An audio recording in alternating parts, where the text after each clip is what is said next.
Hey you, my name is TomSka Ridgewell and welcome to Scrap Week, or in this instance, Scrapped Day, as I'm going to be putting a whole bunch of stuff into one video instead of spreading it out across 7 days as I have done previously. If you're new to this channel or just this series, I'm going to be showing you the videos that went wrong and explaining what exactly happened. This video is going to be broken up into 3 parts. They are deleted videos, videos that came out and were taken down, unreleased videos, videos that were abandoned anywhere ranging from the beginning of production to minutes before they were uploaded, and unseen videos, videos that did come out but maybe on channels that you never knew about and could have very easily missed.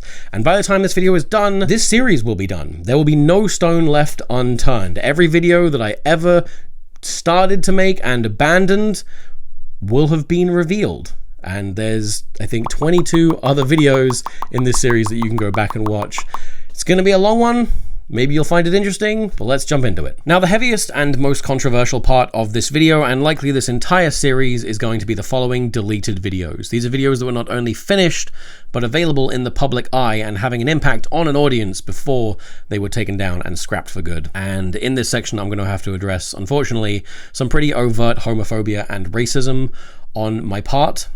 And that's why I wanted to put this at the start of the video and not hide it away at the end, because I think it's important and necessary to talk about. Lately, I've been seeing a lot of other creators being taken to task and held accountable for their past actions and choices. And, you know, for this past 8 or 9 years, I've kind of lived in a state where I got away with it, as it were, in regards to at least these videos. And I don't think that's right. I don't think that I can or should be allowed to grow and exist as the person I am without at least acknowledging where I came from. So the first thing I wanted to talk about were the Lincoln hack videos. These were 12 vlogs released, one every 2 hours over the course of 24 hours. And this was the result of something called the Lincoln hack, where when I was in Lincoln in 2011 at university, me and a group of other nerds all got together with the goal of finishing a project from start to finish in the space of 24 hours in one giant all-nighter, and my thing obviously was to make these 12 vlogs, and that's what I did. And they're very intense and obnoxious and lol random. They're basically just very me at 20, and I'm going to show you just a minute of them now. I think the whole thing altogether is about 50 minutes long, but you'll have enough by the time this clip is done. Hello, the internet. I'm currently attending the Lincoln Hack, which is a all-nighter event where basically a bunch of nerds get in a room and do computery smart thingies that I know nothing about all day.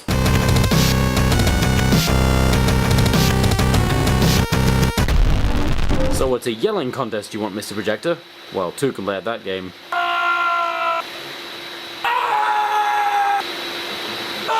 Wait, do I smell pizza? Pizza, pizza, pizza, pizza, pizza, pizza, pizza, pizza, pizza, pizza. Oh, I really didn't want to have to do this.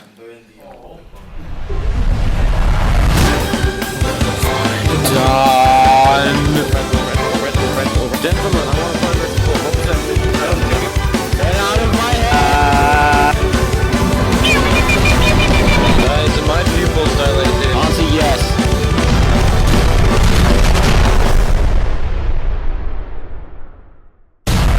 So basically, these were very hyperactive, very annoying, memey, in-jokey videos. And if you think that was annoying to watch, try being around me making them. I didn't leave that event with any new friends, but one guy in particular got the shortest end of the stick, and this was one of the black guys there. Because the sort of in-joke meme I had for him was that I would film him, and whatever he would say, I would just dub with a racist stereotype. Just something that I'd heard on the internet and thought, haha, that's funny black people stuff. Now, I originally intended to just show you the clips largely unedited, just with the guy's face blurred, out of respect for his anonymity and dignity. But after speaking with a couple friends and non-white creators, I've kind of come to the realization that playing the clips in their original comedic context could just lead them to be imitatable and cause more harm than good. So I'm just gonna read out what happens in the clips instead. So as I said, I would film this guy and then just redub him with my own voice, and the things I made him say were fried chicken, this pizza tastes like car theft, where the white women's at, I bang hoes and get money, and when I close my eyes I hear the sound of the jungle. And also, because I was determined to check off every stereotype I could, I would throw in a bed of rap music and sometimes superimpose a gun onto his desk. Now, out of those of you that just heard that, there's probably a very valid chunk of people thinking, hey Tom, that was really fucked up and racist, you should not have done or said that, you need to apologize for it, and maybe even I can't support you anymore. And that is completely valid and understandable. There's also probably a middling chunk of people who think, yeah, I get that that was bad, but it was 9 years ago, so I think we should just move on.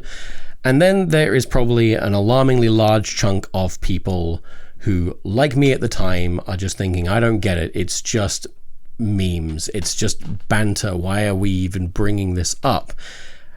And that's kind of the issue, is that for me, I was thinking, oh, well, I'm not actually racist, I'm not a white supremacist, so when I make these jokes, which I know are racist, I know they're racist stereotypes, it's not really harmful, it doesn't really mean anything, because again, I'm not racist. And, you know, I was checking in with the guy at the time and he was cringing it off, and I was taking that as consent, as a free pass. It wouldn't be until a couple of weeks later, a period of time in which those videos garnered between 20 and 30,000 views each, that I would get an email from him saying, hey man, those videos fucking sucked. My family have seen them and they are embarrassed and they are angry. Those videos sucked. Please take them down. And I would love to be able to sit here and tell you that when I got that message, I went, oh my God, I'm so sorry. I didn't realize my actions were harmful. I'll take them down straight away. But no, I responded indignantly and I fought my case. I said, no, you were fine with it at the time. You laughed it off. You said it was fine in a room full of white people. Why are you changing your mind now? And it would take a lot of back and forthing before I took them down begrudgingly.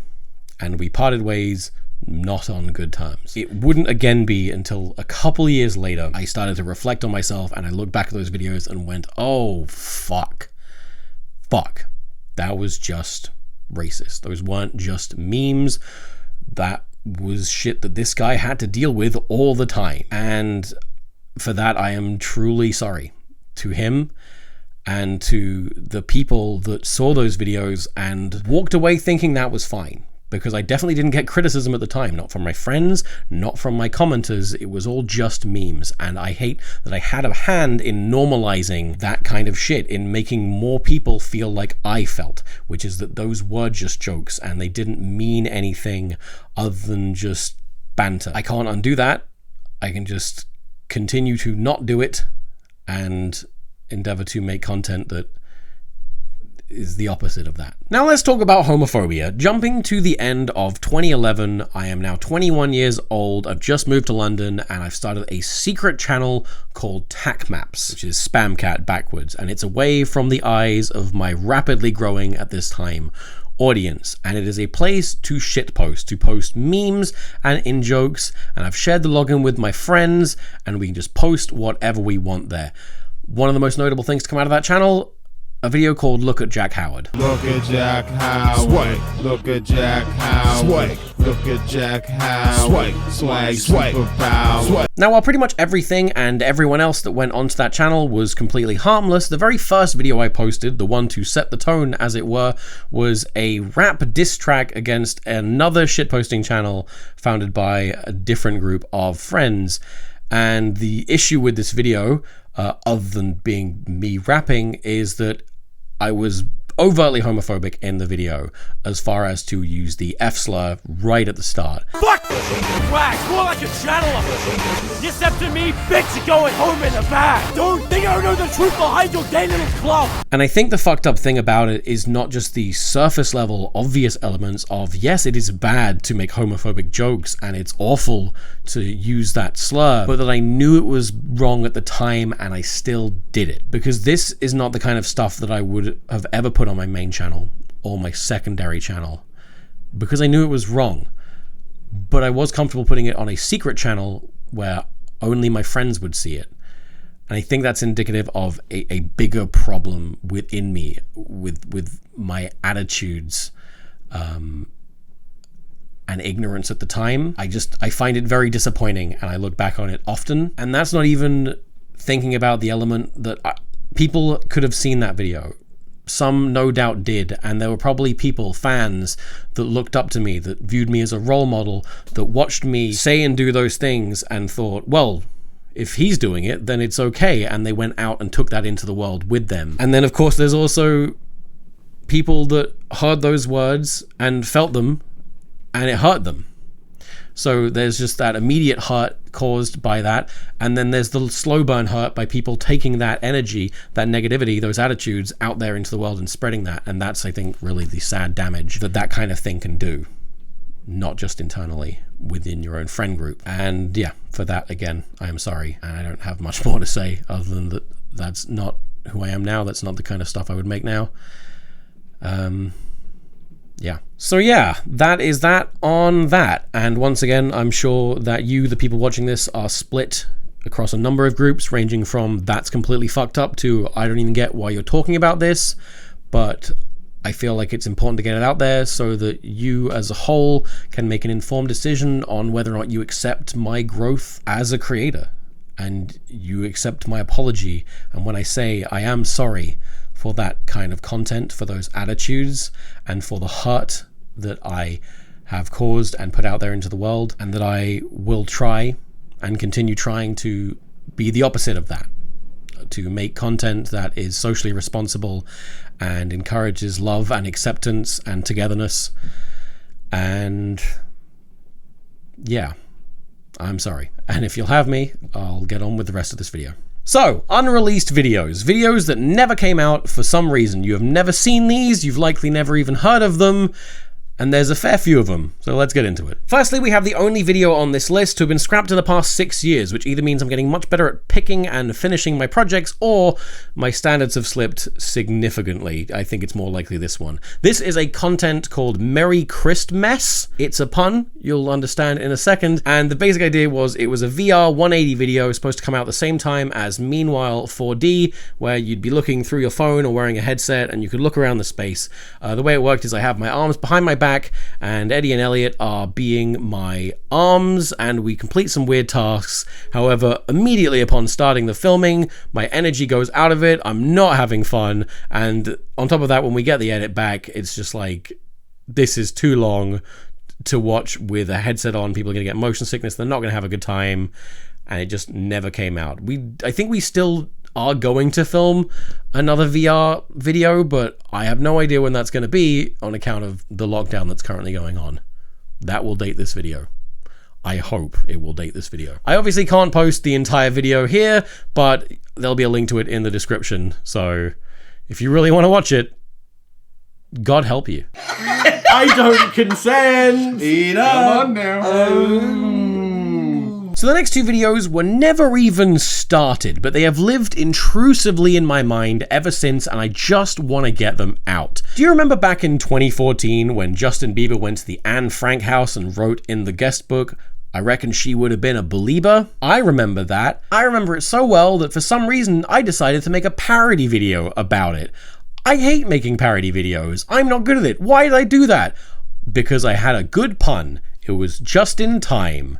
Like just in time? Justin Bieber was just an average pop star until a freak auto-tuning accident gave him the ability to travel through time and space. It was a weird video, okay? But I liked the pun. It came out, it went down fine, it was just a big whatever. And I planned on making 2 more videos based on similar puns, just in case, and this just in. However, not long after that video came out, I received a cease and desist from the Canadian creators of a cartoon kids show called Just in Time, who were like, please don't use the name of our cartoon in your Justin Bieber and Frank Nazi video. And with that, I changed the title of the video to Stupid Justin Bieber Parody, very fitting, and gave up on the idea of these other 2 videos. But what were these other 2 videos? I'm glad you didn't ask. The basic premise of Just in Case was it was once again a very short video where Justin Bieber was a detective solving a murder mystery, and then He turns to his assistant and says, "Soldier Boy, would you like to tell them who did it?" And Soldier Boy says, "You." And Justin Bieber gets arrested, going, "Soldier Boy, you betrayed me." Dodged a bullet. Then, of course, there was the third in the trilogy, This Just In which Justin Bieber is a spunky young news anchor, just about to tell people the news when cyborg, time-traveling Anne Frank arrives from the past for revenge and kills him, thereby ending the series. What? Why? Next we have the first ever attempt at filming TomSka's Day Out 8. I said goodbye to my lovely dog Dudley for the last time, drove all the way up to Lincoln, and then met up with my friends, only to discover that they were going to have a movie marathon at the cinema and could no longer hang out. So I abandoned it and ended up filming TomSka's Day Out 8 the next day. It's fine. Classy. Party house. Old memories. The next video is a sit-down chatty vlog with my YouTube partner manager turned YouTuber friend, Hazel Hayes. And we tried to film this video 3 times over the course of 2 years. Each time something went wrong. It was not meant to be, and by the time we finally filmed it, I'd just gone off the idea. I was just too bored to put it out. I didn't care. I just didn't care, and I never put it in the timeline. Sorry, Hazel. I don't know if this video's going up. Don't you film a video with me and not put it up. Don't do anything. No, don't do any of these things. Don't do any of this. No! Moving swiftly on, we have a live-action Do the Flop. This was an attempt to promote a t-shirt that had just come out. You know me, I make ass of movie, I put a character on t-shirt, please buy it. However, I wanted to promote it by getting the whole stunt team from Christmas Demolition back together and having them fall flat on their faces, because if anyone can do it, it's going to be a stunt team. I had them come in, we did it a couple times, I took them all out for dinner and paid for their travel. All in, it was quite an expensive day of filming, and then I just never edited the video.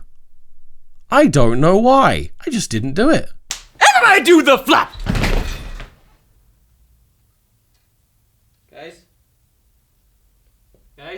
What did you do? I just want to buy a boat! Getting real far back in time now, we have a video called Dear Commenter, wherein a bunch of my friends got together and we sort of answered common YouTube comments that we would get, and it was a very obvious rip-off of a series called Gentleman's Response from the YouTube channel JLE. We didn't care, and neither did I, because when I got the footage and put it in the timeline, it wasn't very funny.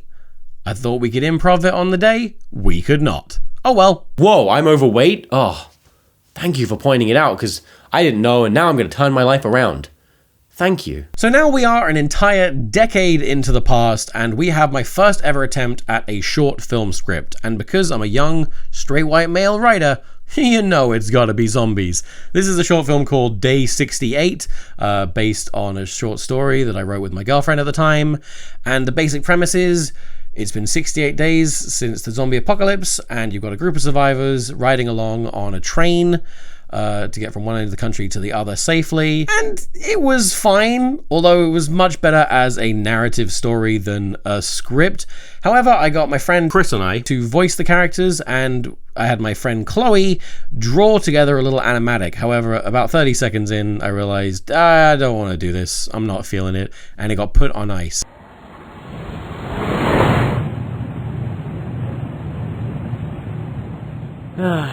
Girls are stupid. Pete, girls. They're stupid. Number 14, Rachel Anderson. She was the first girl to really make me see it, you know? So we're both 15, right? And she's dating this massive douche Brian. Or at least she thinks she is. He's actually fooling around with every girl above an A cup. A year or so later, though, I had a very talented artist named Paul living with me, and I said, hey, what if you animated it? And he did a whole test shot, and we were thinking about getting into it, but then suddenly our lives changed drastically and we got put onto a much bigger, longer lasting project, and it's been dead ever since. Womp womp. So this next clip is actually unreleased footage of a released video. 10 years ago, I made a video called Psycho Girlfriend Smashes Xbox. There was a very popular genre of videos on YouTube at the time where angry women would smash their partner's games consoles. And I wanted to see if I could convincingly recreate a completely fake one of these and trick people. And you know what? It worked, and it's to this day still one of the most highly viewed live action videos on my main channel. However, it didn't originally look like its original form. I filmed an intro and an outro. Well, I had my friend film an intro and an outro where he kind of made it out that he'd overheard this confrontation, and then afterwards he picked up the camera and filmed the aftermath. But when I got in the timeline, I realized the video was just stronger without that element and cut him out. But it could have looked like this. Okay guys, Tom is in the next room playing Xbox with his girlfriend, and it's absolutely amazing. I'm gonna sneak in and I'm gonna show you what it's like.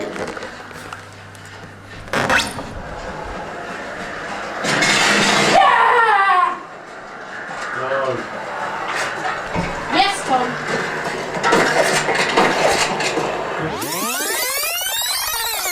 How you doing, Tom?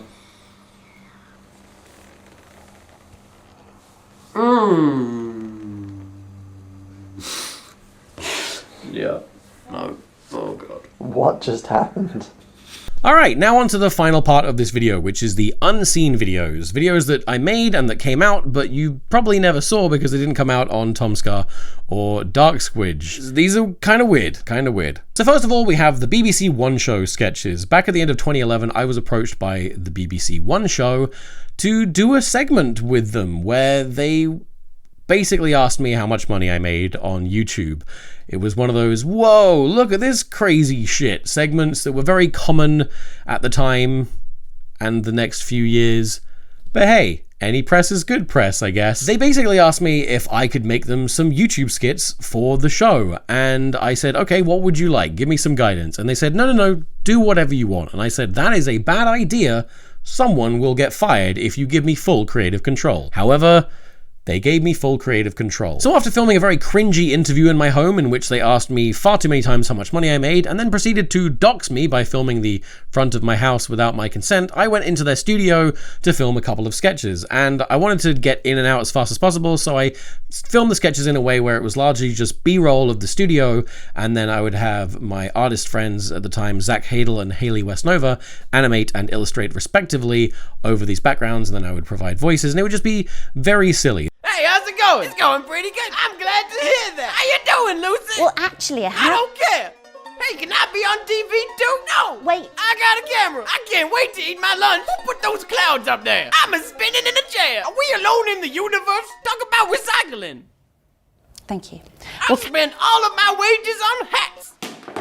I'm a cat. No. Now, the plan was that they would play the one about bears invading the studio and then me saving it and flying back to the internet after my interview on the show, and the one about cats in the studio would just go on their YouTube channel.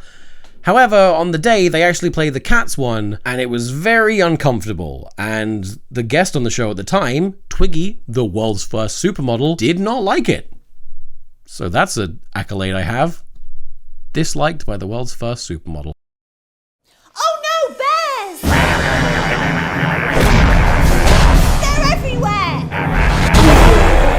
Chill out, TV. I got this.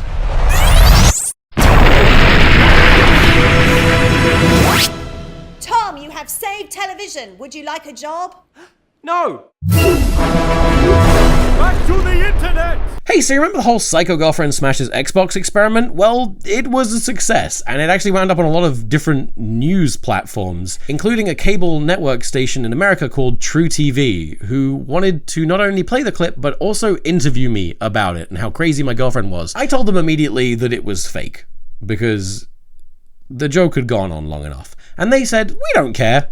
Just film an interview remotely, answering these questions about how crazy your girlfriend is, and we'll put it on TV, and we'll pay you. And that's when I went, ooh, money, that's cool. So I filmed this interview, lying, and sent it off to them, and it was on TV. And then they went, hey, you did a pretty good job of that. Do you want to go film more interviews for us around the country? And I did. I went and filmed interviews about people who had made weird viral videos. And then they stepped it up a bit and went, hey, if you happen to find any videos along the lines of this criteria, send them in and we'll pay you a finder's fee. Which, to be clear, was them saying, make videos like this and we'll pay you for them, and we'll put them on TV as if they're real. So I did. I made a video called Epic Breakup, starring my cousin, her husband, and my other cousin, and it looks like this. That's something you don't see every day. You don't want to find out? Is that what you thought you guys were going to find out? I know everything is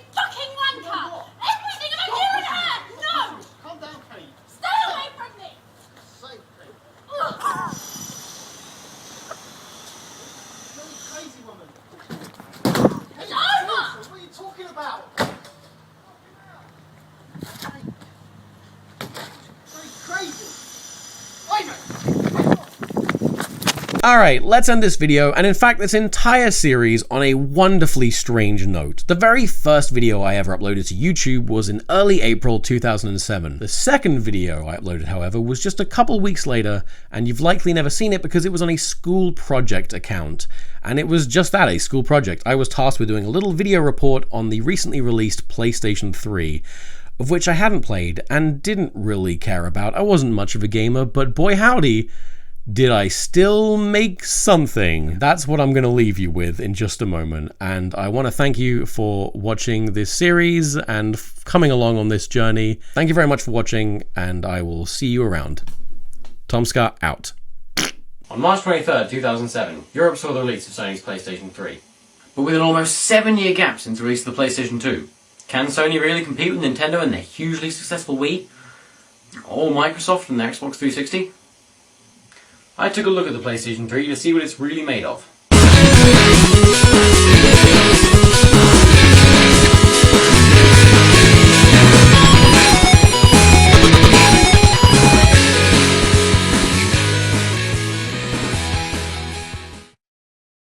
Some facts and figures that make the PlayStation 3 truly unique are a 60GB internal hard drive, the ability to use a record-breaking 7 controllers at one time, and it's the only console with a proper HDMI port, meaning that it can output a true 1080p high definition. All this adds together to mean that the PlayStation 3 really packs a punch. The PS3 also has the ability to run 2 teraflops, or 2 million flops per second. Now we don't exactly know what a flop is, so here's an artist rendering of a flop. If you times this flop by 2 million, then you're really separating the men from the boys. The PlayStation 3 also has a built-in Blu-ray disc player, meaning that it is prepared for the next generation of video format. The XMB, or cross-media bar, enables the user to access anything within the PS3's hard drive, including their pictures, music, or videos.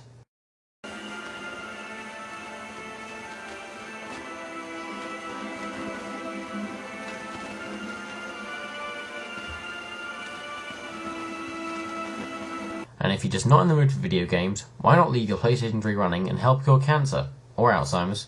With the folding at home option, medical scientists throughout the world use the power of your PS3 to run protein folding scenarios, which could ultimately lead to a cure for cancer, or Alzheimer's. I called up with a few total strangers and asked them their opinions on a PlayStation 3. It has that sexy game coming out, and it looks sexy. 3 is the magic number. Sexy. I really want one, but it's awesome. As you can see, the public's response to the PlayStation 3 has been quite good considering the popularity of its rival, the Nintendo Wii. The downside of the PS3, however, is that it's far from cost effective and costs Sony almost as much to create each unit as it does to buy one, and each unit is currently retailing around £400. Because the PS3 is more of a supercomputer designed for games, rather than your standard gaming console, it costs a fair amount of money to make one. So, there we have the PlayStation 3. Will it be a hit in the gaming world, or will it cause Sony's downfall? Only time will tell. It's your end card, Elliot. Elliot, it's the end card. Wow. Elliot, look. Elliot, it's the end card. Oh my god.